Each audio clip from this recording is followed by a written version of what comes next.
Hi mga beshi ko, kamusta naman yung mga sawi sa pag-ibig dyan? Anong ginagawa mo ngayon? Nagbumukmuk ka pa ba? Wag na. Baka naman kasi isipin mo, babalikan ka pa niya. Wag mong isiping babalikan ka pa niya, kaya ka nga niya iniwan kasi nakahanap na siya ng iba. Pero bakit ganun? Minahal mo naman, binigay mo naman lahat ng mga kayo, pero ba't iiwan ka pa din? Ay hala mga besi ko, ngayong araw nga pala ay gagawa kami ng salapi ng aking boss at meron kami ngayong racket. So dahil naliligo pa ang akaming gagawin ni madam, napag-isip-isipan kong umawra muna dito sa labas. Kaso nakakasusa dahil walang mga arms. So ayun si boss, tamang upo lang habang hinihintay namin si madam. Katagal maligo. So dahil di pa nga tapos maligo si madam, ngayon lumabas ang kanyang asawa at nagpaisip-isip niya magpagupit na dahil baka daw iwan siya ng kanyang asawa. Charis lang mga besi ko. Dahil matmayang ulan dito sa amin, sabi nila sir, hindi daw sila makalabas at makapunta sa salon para makapagupit, makapagpa-haircut, hair treatment. Kaya napag-isip-isipan na lang nila madam na magpa-home service. Kaya ayan, kaming kinontak ni madam at ni sir. So ayan na nga po si madam. Tapos yung isang madam ko ay nagtitimpla na ng pangkulay. Kasi magro-routings kami para mawala yung mga sumpa ni madam. Siguro si madam excited ng gumanda ang buhok. Hindi mapakali kamot ng kamot si madam. Siguro madaming alaga si madam. So ayan na nga mga beshi ko. Nag-a-apply na kami ng hair color dito. Grabe si madam. Sabi niya tulungan ko na daw siya. Di daw puro ko senti emote. Wala naman daw mangyayari. Hindi naman daw ako babalikan ng aking ex. Okay? Hala, hindi naman kasi yun madam. Hindi naman porkit nagsesenti ako, ibabalikan ako next. Hayaan mo na nga siya, madam. Si madam, pawaya mo yun to. Pinakala sa si ex. Alam mo na mahal ko pa yun. So, ayan na nga mga beshi ko. Nag-a-apply na kami ng main luxury. Gamot na pwede sa bleach, pwede sa dry, at pwede din sa puso mong sawi. Hala, akin na nga yan madam, gagamitin ko. So ayan mga beshi ko, kung ang buhok mo ay bleach, dry at nagpuputol-putol at gusto mo magpe-reban, kaso itatanggihan ka na ng mga san kasing bawal ka nang i-reban, kaya ito na lang mga beshi ko ang gamitin.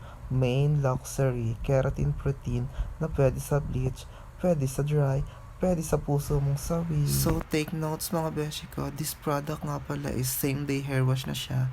Hindi mo na kailangan maghintay pa ng 3 days. Di gaya ng ginawa mong paghihintay. Tasali pa, asahin ka lang beshi ko. Masasaktan ka lang. Pero I feel deserve mo namang masaktan kasi nga tanga ka. Kahit ilang pa ulit ka ng saktan. Hi, hello. Lalambot na ang puso mo.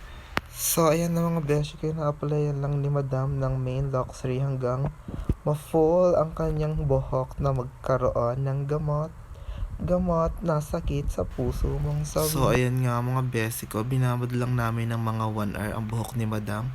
And then, direct blower na, hindi na kailangan siyang halawan. Patutuyuin mo lang mga 90% at blower na. So, ayan, pinaplansya ko na si madam. Grabe, nakakatakot plansyahin si madam dahil lang ang ikli ng buhok. Yun lang talaga ang hassle sa amin magpaplansya, magre-reban. Pag maikli ang buhok, mas nakakatakot plansyahin kasi baka mapaso siya. So, ayan nga mga best ko, kailangan namin lagyan ng konting care ang pagpaplansya para maiwasan ang pagpaso sa anit ni madam. Syempre, nakakatakot naman yung mapapaso mo si madam. Mas maganda nga yung inaalagaan mo ang client mo.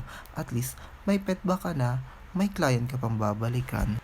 Ba't ganun mga beshi ko? Pag nagmahal ka, di pala pwedeng hindi ka masasaktan. I am the person na gagawin ang lahat para lang sa taong minamahal mo kahit masaktan ka pa. Mas maganda kasi yung pinaparamdam mo na mahal mo siya. Ako kasi yung taong maraming pinagbabawal. Takot kasi akong mawala siya. Pero pala, habang pinagbabawalan mo siya, feeling ko, mas lumalayo yung loob niya sa akin. So now napagtanto ko na mas maganda pala bago kayo humantong sa relasyon ay pag-uusapan niyo muna yung mga bawal, yung mga gusto ng bawat isa para at least pag maunawaan lahat ng mga ginagawa niya. Ang sakit lang talagang isipin mga beshi ko pag mahal mo ang isang tao. Ayaw mong mawawala siya sa tabi mo. Yung every minute, gusto mo siyang kayakap, kahug, ka-loving. So, ayan mga beshi ko. Tapos ko na nga pa siyang plansyahin.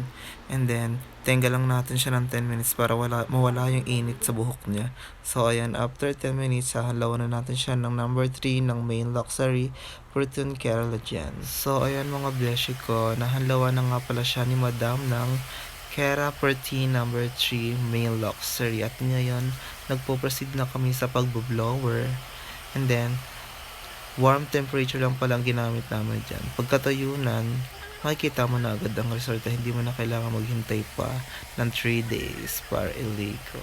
So, ayan mga beshi ko. Pinapatayo na lang siya ni Madam. You will see the result after matayo ng buhok ni Madam. So, ayan na nga siya mga madam. Malapit na siyang matayo at makikita mo na ang kanyang resulta. Wait for a moment para makita ang truth of reveal. So, ayan na nga mga beshi ko. Tuyo na siya at makikita mo na ang ganda ng buhok ni Madam. Hindi mo na kailangan pang hintayin siya ng 3 days para maligo. No. Kinabukasan pwede ka nang maligo. Thanks. So, ayun na nga mga beshi ko. Yan na nga pala ang result na ng aming ginawa. Hindi mo na siya kailangan i-wait parang 3 days kasi same day result lang siya. No need to wait, no need to wait, no need to wait. Ayan, nandito na nga pala kami sa salon. Hanggang dito na lang mga beshi ko. Huwag mo sanang kalimutan mag-follow at mag-like. God bless you. Thanks for watching.